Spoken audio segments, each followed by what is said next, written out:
In the spring of 1944, as Allied forces prepared for the largest amphibious invasion in human history, a peculiar unit assembled at Camp Forest, Tennessee. They were not frontline soldiers in the traditional sense. They carried no rifles into battle, commanded no tanks, dropped no bombs. Yet their weapons would prove as decisive as any artillery barrage.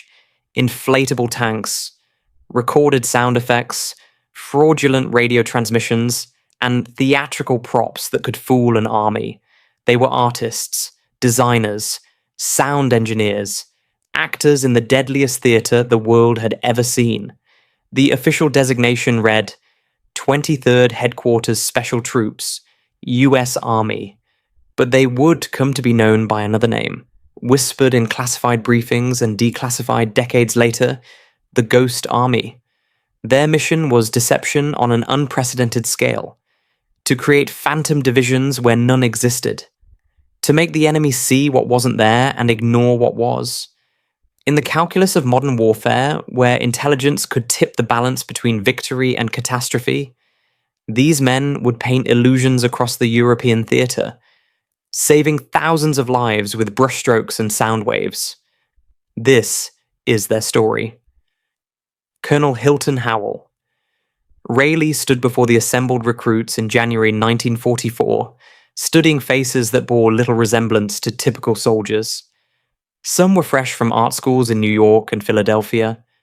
Others had worked in advertising agencies on Madison Avenue or designed window displays for department stores.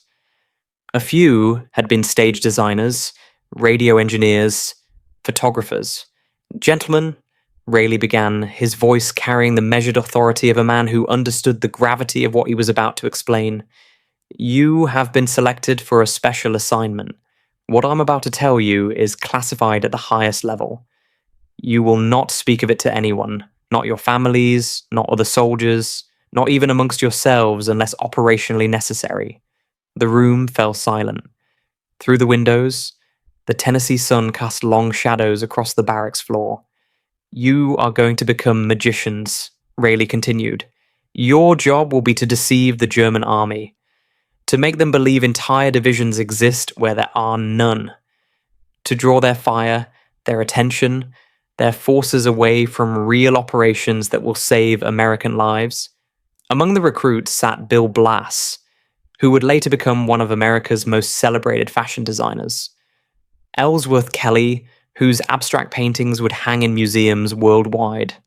Art Kane, future photographer. Jack Maisie, who would design World's Fair pavilions. They exchanged glances, uncertain whether to feel honored or terrified. Private First Class. Harold Dahl, a sign painter from Minnesota, raised his hand. Sir, how exactly do we deceive an entire army? Rayleigh's expression remained impassive. You're going to build one. A fake one. The 23rd Headquarters Special Troops comprised 4 specialized units, each with its own dark art to master. The 603rd Camouflage Engineers would handle visual deception, the physical construction of a phantom army. Their equipment included inflatable Sherman tanks made of rubberized canvas, weighing just 85 pounds, but appearing from a distance or aerial reconnaissance, identical to the real 30-ton behemoths. Inflatable artillery pieces, dummy landing craft, fake supply depots constructed from painted canvas stretched over wooden frames. Lieutenant Fred Fox, an advertising artist from Boston, remembered his first encounter with an inflatable tank. We pulled it from its canvas bag, connected the air compressor, and watched it inflate in 4 minutes. It was absurd and brilliant. From 100 yards away, you couldn't tell the difference. We even added fake track marks in the mud, had men walk around them as if performing maintenance. The details mattered. The 3,132nd Signal Service Company, special-handled sonic deception. They possessed a weapon system unlike any other in the Allied arsenal, half-ton speakers mounted on half-tracks, capable of projecting recorded sounds up to 15 miles. Their library included the rumble of tank columns, the grinding of truck convoys, the clatter of bridge construction equipment. Sound engineers had spent months recording actual military units, capturing the acoustic signature of armies on the move. Sergeant Victor Dowd, a sound engineer who had worked in radio broadcasting, explained the technical challenge. Sound travels differently depending on terrain, weather, wind direction. We had to calculate how far the enemy was, what they would hear, how loud to play our recordings. Too quiet and they'd hear nothing. Too loud and it wouldn't sound authentic. We became experts in battlefield acoustics. The signal company, Special, also ran spoof radio operations. Operators mimicked the radio traffic patterns of real units, the encrypted messages, routine check-ins, and distinctive transmission signatures that German intelligence monitored obsessively. A real division generates hundreds of radio transmissions daily. The Ghost Army had to replicate that electronic fingerprint perfectly. The 406 combat engineers provided security and occasional physical construction, building the infrastructure needed for larger deceptions. Together, these 1,100 men formed the most unusual military unit in American history. At Camp Forest, the Ghost Army trained in absolute secrecy. They practiced inflating dummy equipment in darkness, racing against stopwatches, 4 minutes to inflate a tank, 2 minutes for a howitzer. Speed mattered. They would often deploy mere miles from enemy lines, working at night under threat of German patrols. They studied camouflage theory, learning how human perception works, how the eye distinguishes real from fake at various distances and angles. They learned that a perfect replica wasn't necessary, merely a convincing one.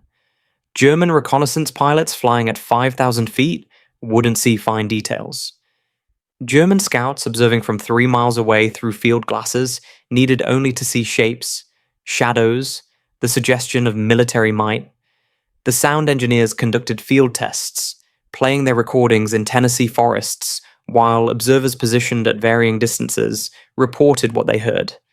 They discovered that tanks sound different moving uphill versus downhill, that the acoustic signature of a convoy changes depending on road surface, that experienced soldiers could distinguish between a company of tanks and a battalion by sound alone. We became students of perception, recalled Private Arthur Shilstone, an illustrator assigned to the 603rd. What makes something look real? What details matter and what details are invisible? We were creating theatre for the most critical audience imaginable, an enemy trying to kill us. The radio operators trained to mimic the fist, the distinctive sending pattern of individual radio operators. Every person transmitting Morse code develops unique rhythms, slight variations in timing and spacing. German intelligence units maintained extensive files on Allied radio operators, recognizing individuals by their transmission patterns. The Ghost Army's operators had to study real operators, learning to duplicate their fists so precisely that enemy listeners would believe they were monitoring actual units. By April 1944, the Ghost Army was ready. They shipped out to England, carrying their inflatable arsenal in unmarked crates, their mission known only to the highest echelons of Allied command. They arrived to find the British Isles transformed into a vast military staging ground for Operation Overlord, the invasion of Normandy. Before a single Allied soldier could land on Normandy's beaches, the Germans had to believe the invasion would come elsewhere. Operation Fortitude was the most elaborate military deception in history, and the Ghost Army would play a supporting role in its British theatre. The overall plan was breathtaking in scope. Fortitude North suggested an invasion of Norway. Fortitude South, the more critical component, aimed to convince Hitler and his generals that the main Allied landing would strike the Pas de Calais, the narrowest point of the English Channel, not Normandy. To sell this lie, the Allies created an entire fictitious army group.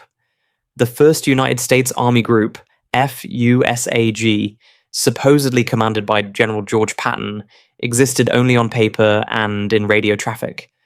But to German intelligence analyzing reconnaissance photos and intercepting radio transmissions, FUSAG appeared to be a massive force, 40 divisions strong, massing in southeastern England, poised to strike Calais. The Ghost Army contributed to this grand illusion in spring 1944, working alongside British deception units. They deployed dummy landing craft along the Thames estuary. Inflatable tanks appeared in fields visible to German reconnaissance flights. Radio operators generated the communications chatter of a gathering army. Captain George Vandus Lewis, operations officer for the 23rd, later described the psychological dimensions. We knew German intelligence was watching. Every dummy tank we positioned, every fake radio transmission we sent, was like a brushstroke in a massive painting. Alone, each element might be insignificant. Together, they created a convincing picture of military buildup. In the Norfolk countryside, Sergeant Bob Tompkins helped position inflatable artillery pieces in precise formations. We spaced them according to actual army doctrine, the exact distances real batteries would maintain. We created fake ammunition dumps nearby, complete with painted crates and canvas tarps. From the air, it looked like a fully supplied artillery battalion. The sonic deception teams practiced in English forests, refining their techniques. Across the channel in Pas-de-Calais, Corporal Franz Richter of the Wehrmacht's 15th Army studied intelligence reports with growing concern. The 23-year-old had been stationed at German headquarters in Calais for 8 months, analyzing reconnaissance photographs and radio intercepts. The pattern was unmistakable. Herr Hauptmann, he reported to his commanding officer in early June, the Allied buildup opposite our position is substantial. Latest reconnaissance shows significant tank concentrations in southeast England. Radio traffic suggests at least 3 armoured divisions, possibly 4. His captain nodded gravely. Patton's army. They're coming here, Richter. The Normandy landings are a diversion. The real invasion will strike Calais. This was exactly what Allied planners wanted them to believe. When D-Day came on June 6, 1944, and Allied forces stormed Normandy's beaches, Hitler kept entire divisions stationed at Calais, waiting for the real invasion that would never come. The Ghost Army's contribution to Fortitude was modest compared to the British deception units, but it was part of a web of lies that saved countless lives on Omaha and Utah beaches. For weeks after D-Day, German commanders kept forces at Calais, convinced that Normandy was merely a feint. By the time they realized their mistake, the Allies had established an unshakable foothold in France. The Ghost Army crossed the English Channel in mid-June 1944, landing at Omaha Beach 2 weeks after D-Day. The sand still bore the scars of desperate combat, shattered obstacles, burned-out vehicles, hastily marked minefields. Lieutenant Bob Conrad, commanding a camouflage platoon, wrote in his diary, "The beach is a graveyard. We walked past a wrecked landing craft and German bunkers with blast marks still black on the concrete. Every man was silent. We suddenly understood that our deceptions weren't academic exercises. Real soldiers had died here. Our job was to make sure fewer would die tomorrow." Their first operational mission came in late June near St. Lo. The 2nd Armoured Division was being pulled from the line for rest and refit. The Ghost Army's task: make the Germans believe the 2nd Armoured was still in position. They deployed at night, as they would for all future operations. Trucks rolled into positions just vacated by real tanks, headlights extinguished, moving by moonlight. Teams leaped out and began inflating dummy Shermans with practiced efficiency, 4 minutes per tank. Within 2 hours, an entire Phantom Armour battalion materialized in the Norman countryside. The sound trucks positioned themselves carefully, calculating wind direction and distance to German lines. At 0200 hours, they began broadcasting. The recorded rumble of tank engines, the clank of treads, the sounds of an armoured unit at rest. Radio operators established themselves in farmhouses, generating the electronic signature of an armoured division headquarters. They transmitted routine messages using the proper encryption procedures and frequencies. They mimicked the radio discipline and communications patterns of the actual 2nd Armoured. Private Richard Syracuse worked the visual deception near the village of La Madeleine. We didn't just inflate the tanks and walk away. We created a living base. We hung laundry between trees, tanker coveralls and t-shirts. We positioned dummy trucks near the tanks as if they were supply vehicles. We had actual soldiers drive jeeps around the area, creating tire tracks and dust. We even lit campfires at dusk, like soldiers cooking rations. The Germans took the bait. 3 miles away, Wehrmacht Lieutenant Klaus Weber observed the American positions through his field glasses. The 28-year-old reconnaissance officer had fought in Russia before his transfer to France, and he knew the signature of an armored unit. American tanks, he reported to his battalion commander. At least company strength, possibly battalion. They're dug in near La Madeleine. I can see the turrets, supply vehicles. At night, we hear the engines. His commander studied the map. The 2nd Armored Division. They're not moving. Good. Mark their position. Artillery will target them at dawn. What Weber couldn't see, what his field glasses couldn't reveal at that distance, was that the tanks were rubber and air. That the sounds were recordings played through massive speakers. That the radio traffic was generated by a handful of operators in a farmhouse basement. When German artillery opened fire the next morning, shells fell on empty fields. A few inflatable tanks deflated spectacularly, but by then the deception had served its purpose. The 2nd Armored Division had moved to its actual objective unmolested, catching German defenders by surprise. The Ghost Army had drawn enemy fire, intelligence assets, and attention away from a real operation. The mission was a success, but success came with a price. 2 men from the 406th Engineers were killed by German artillery during the deployment, the Ghost Army's first casualties. Their names were Private Robert Jones and Corporal Charles Williams. They had been providing security for a sound truck when a shell struck nearby. The Ghost Army wasn't immune to danger. They operated within artillery range, sometimes within sight of enemy lines. German patrols probed their positions. Luftwaffe reconnaissance flights photographed their deployments. Discovery meant not just mission failure, but likely death. We always knew, recalled Staff Sergeant Victor Dowd, that if the Germans figured out what we were doing, if they captured us, we would probably be shot as spies rather than treated as prisoners of war. We weren't in uniform conducting legitimate combat operations. We were running elaborate deceptions. That added a special kind of fear to everything we did.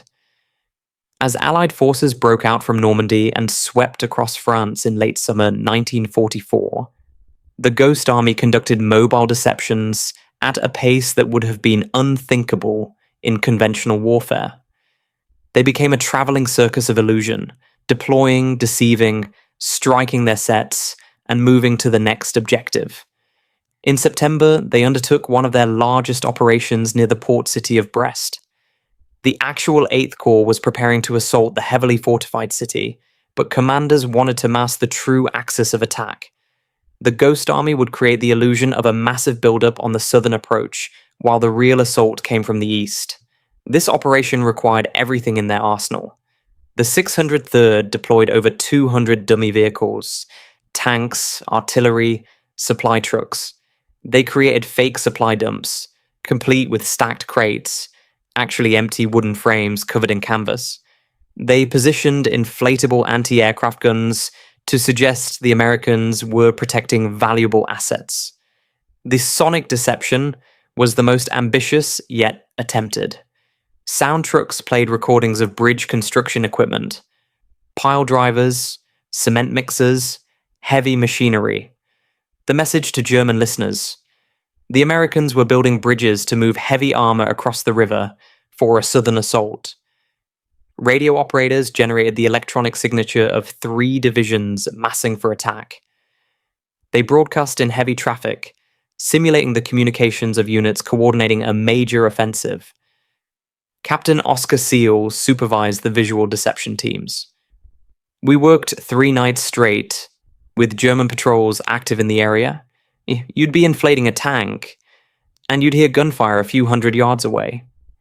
You'd freeze, listening, wondering if they'd spotted you.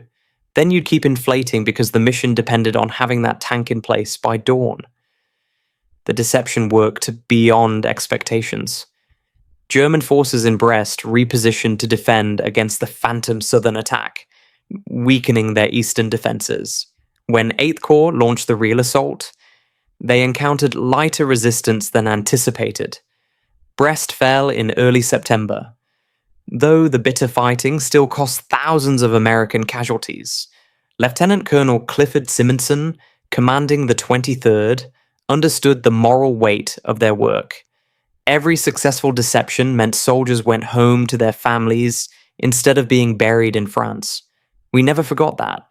These weren't games or theatrical performances. These were operations that preserved lives. In December 1944, the Ghost Army found itself in Luxembourg, conducting a deception that would intersect with one of the war's most desperate moments, the Battle of the Bulge. Their mission was routine by the Ghost Army standards: simulate the presence of the 71st Infantry Division while the actual unit moved north. They deployed along the Moselle River, creating the illusion of a static defensive line. Then, on December 16th, Hitler launched his massive counteroffensive through the Ardennes. German armies smashed through American lines, creating chaos across the region. The Ghost Army suddenly found itself dangerously close to the breakthrough zone. For several days, their status was uncertain. Were they still conducting a deception, or were they about to be overrun by advancing panzers? Communications were disrupted.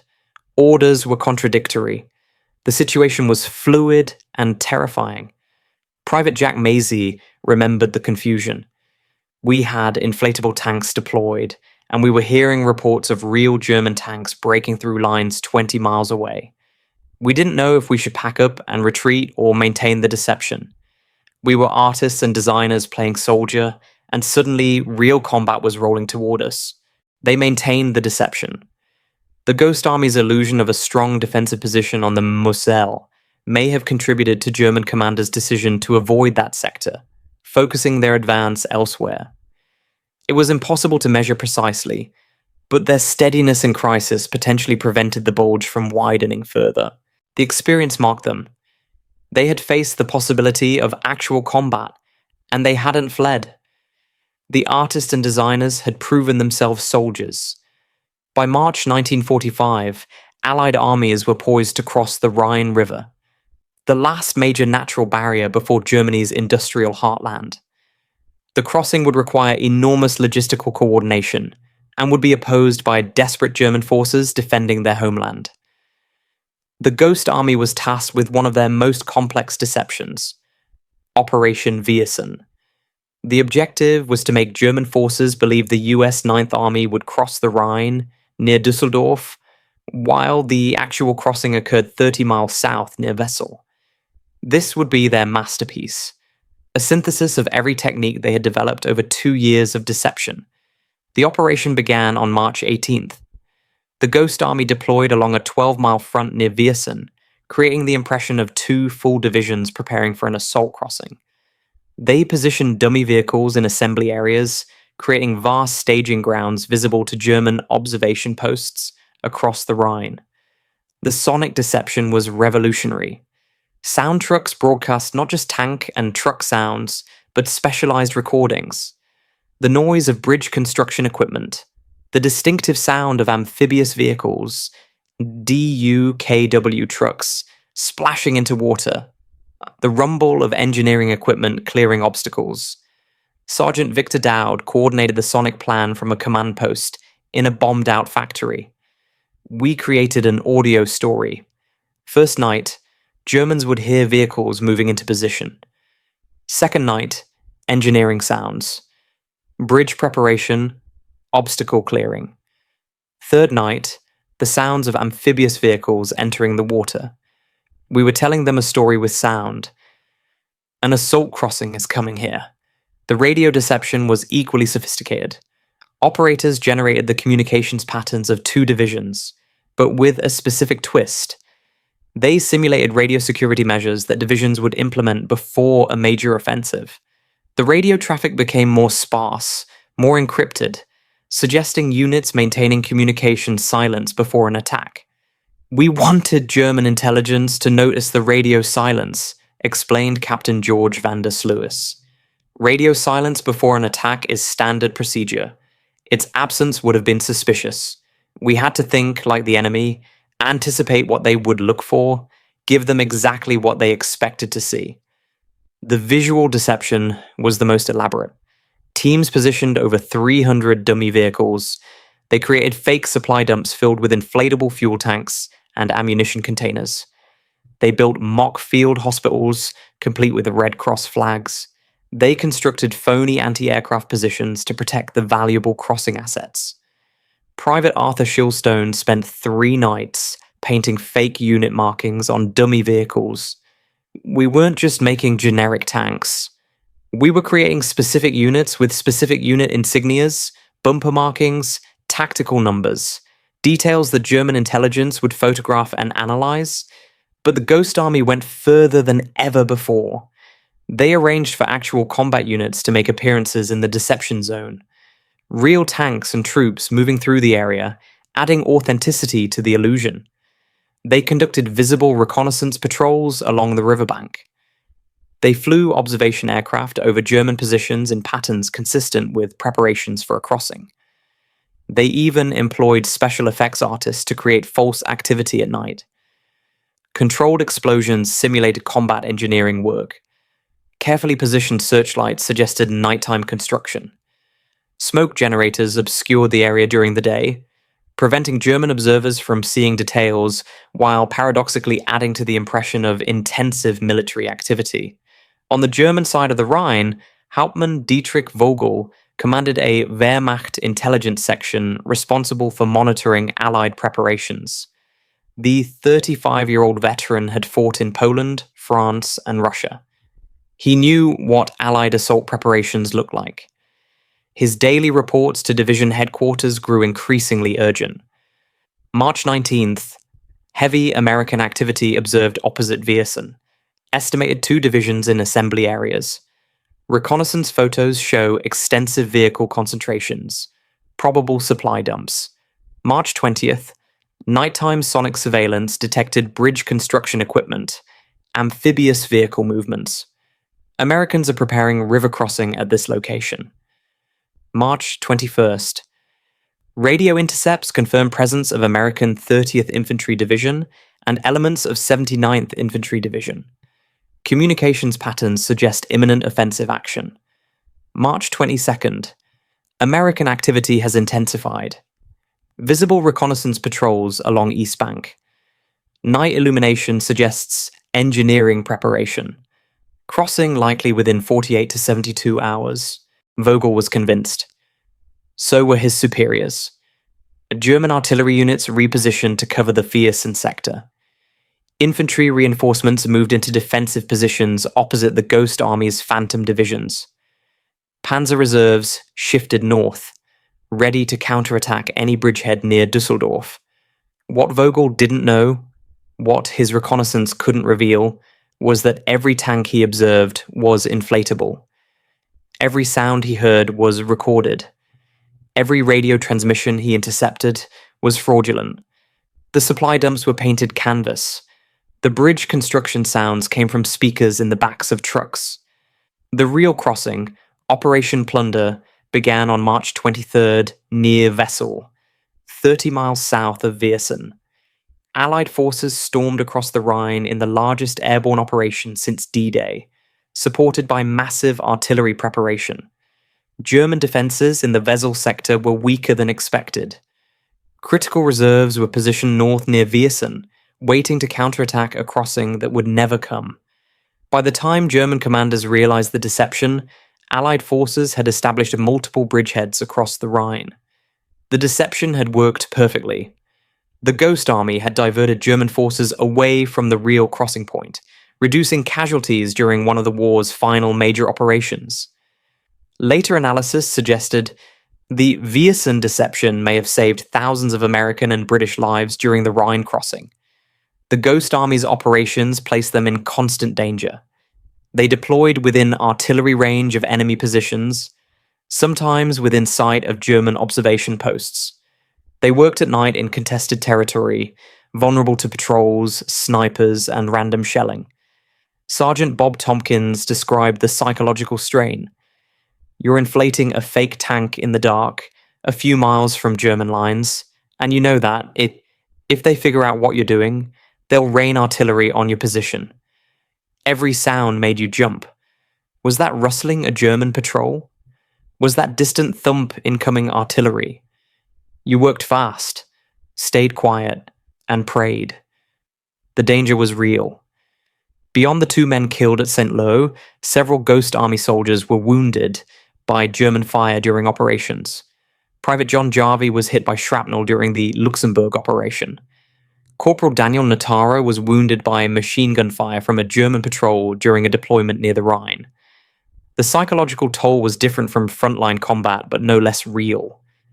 Combat soldiers faced intense danger but knew clearly who they were and what they were doing. Ghost Army soldiers lived in a strange limbo. They were soldiers but not combatants. They were in danger but not fighting. They were performing vital missions that they couldn't discuss with anyone. We couldn't tell other soldiers what we did, recalled Private Harold Dahl. If someone asked, we'd say we were a signals unit or engineers. We'd watch actual combat units move up to the front, and we couldn't tell them that we might be creating a deception to protect their advance. We carried the weight of the secret alone. The secrecy extended to their letters home. Censors reviewed every word. The men couldn't tell their families about their actual work, couldn't share the fear or the pride or the strange nature of their service. Private Richard Syracuse wrote to his mother, "I'm doing my part over here. Can't say much about it, but it's important work. Miss you terribly. Don't worry about me. I'm as safe as anyone can be in a war." The irony was that many family members, reading such letters, assumed their sons and brothers were in relatively safe rear echelon positions. They had no idea these men were inflating rubber tanks within German artillery range. For the artists among them, the experience was surreal. They had trained to create beauty, to design, to express. Now they created illusions meant to deceive and kill, or more precisely, to deceive in order to prevent killing. Bill Blass, the future fashion designer, spent his evenings sketching French and German landscapes when he wasn't inflating dummy tanks. His wartime sketchbooks, preserved in archives, show a keen eye for beauty even amid destruction. Bombed churches, Norman farmhouses, German villages. Ellsworth Kelly created countless sketches of military equipment, studying the play of light and shadow on tank hulls and artillery pieces. These wartime observations would influence his later abstract works, with their bold forms and careful attention to shape and space. Art Kane photographed their operations, creating a visual record that would remain classified for decades. His wartime photography showed technical competence and artistic vision, dramatic angles, careful composition, the poetry of artifice. We were artists conscripted into deception, reflected Arthur Shilstone years later, but we found dignity in it. We were using our creative skills to save lives. That gave meaning to everything we did. Some felt moral conflict. They were creating elaborate lies, manipulating perception, trafficking in falseness, but most made peace with it quickly. Their deceptions reduced casualties. Better 100 inflatable tanks than one more American corpse. The experience shaped their post-war work in ways both obvious and subtle. Bill Blass's fashion designs showed theatrical flair and understanding of illusion. Clothes that transformed the wearer, that created an impression beyond mere fabric. Ellsworth Kelly's abstract works played with perception, making viewers question what they saw. Art Kane's photography explored truth and deception, reality and representation. They had learned that perception was malleable, that creativity could be weaponized, that art could kill by proxy or save lives through misdirection. As the war entered its final weeks in April 1945, the Ghost Army continued operations deep inside Germany. The missions became shorter, more improvised, responding to fluid tactical situations as German resistance collapsed in some areas while stiffening desperately in others. They conducted a deception near the Ruhr industrial region, simulating an armored division to mask troop movements. They created a phantom bridgehead, across the Mulde River. They deployed dummy anti-aircraft positions to protect real bomber bases from the last gasp of the Luftwaffe. The missions were technically proficient but carried less strategic weight. The outcome of the war was no longer in doubt. They were contributing to victory's final chapters rather than writing crucial turning points. Private Jack Macy remembered the strange atmosphere. We knew Germany was collapsing. We'd see refugee columns on the roads, civilians fleeing the Russian advance from the east. We'd pass through German towns where white sheets hung from windows in surrender. But we kept inflating our rubber tanks, playing our sound recordings, transmitting our fake radio messages. The war was ending, but we had our orders. On April 30th, Hitler committed suicide in his Berlin bunker. On May 7th, Germany signed unconditional surrender. On May 8th, 1945, VE Day, the war in Europe officially ended. The Ghost Army gathered in Luxembourg, where they had deployed months earlier during the Battle of the Bulge. Lieutenant Colonel Simonson addressed the assembled troops. "Gentlemen, we have received official notification that hostilities have ceased. The war in Europe is over." He paused, looking at the men before him. Artists, designers, engineers, soldiers. "I cannot tell you details of your impact. Much of what we did will remain classified for years, perhaps decades. But I can tell you this. You have served with distinction. You have saved American lives through creativity, dedication, and courage. You have fought a different kind of war, but you have fought it honorably and well. There was no cheering, no celebration. The men were exhausted, emotionally drained. They had spent over a year living double lives. Soldiers who weren't quite soldiers, warriors who fought with illusion instead of steel. That night, some of the artists broke out sketch pads and watercolors. They painted scenes of the Luxembourg countryside in spring bloom, capturing beauty after long months of deception and danger. It was therapy, a return to art created for its own sake rather than as the Ghost Army prepared to return home. They began to understand the scope of what they had accomplished. Through combat reports, intelligence assessments, and conversations with other units, a picture emerged. They had conducted 21 major tactical deceptions across France, Luxembourg, Belgium, and Germany. They had simulated the presence of over 30 divisions, more than 500,000 phantom soldiers. They had drawn German forces away from real operations, reducing casualties in actual combat units. Estimates varied, but military analysts suggested the Ghost Army's operations may have saved between 15,000 and 30,000 American lives. The number was impossible to calculate precisely. How do you measure lives saved by deception? How many soldiers survived because a German division was positioned wrongly? Because artillery targeted fake tanks instead of real ones? Because enemy intelligence was reading a false picture? But even conservative estimates suggested their impact was profound. They had also captured German intelligence in the war's final days. Among the captured documents were reconnaissance reports, intelligence assessments, and maps showing German understanding of Allied positions. Time and again, German intelligence had marked the Ghost Army's phantom divisions as real. Their deceptions had consistently fooled enemy analysts. Hauptmann Dietrich Vogel, the intelligence officer who had monitored their Rhine crossing deception, was among those captured. When American interrogators showed him photographs of inflatable tanks, his face went pale. "Those were not real?" he asked in disbelief. "None of them," the interrogator replied. Vogel sat in silence for a long moment. "We repositioned 2 artillery battalions and a panzer company to defend against your crossing at Viersen. We stripped forces from Wessel. They were balloons? Balloons, paint, recordings, and radio signals." Vogel shook his head slowly. "We analyzed everything. Reconnaissance photos, radio intercepts, acoustic surveillance. All of it pointed to a major crossing at Viersen." He looked up at the interrogator. "You fought us with lies. "We fought you with creativity," the interrogator corrected, "and we won."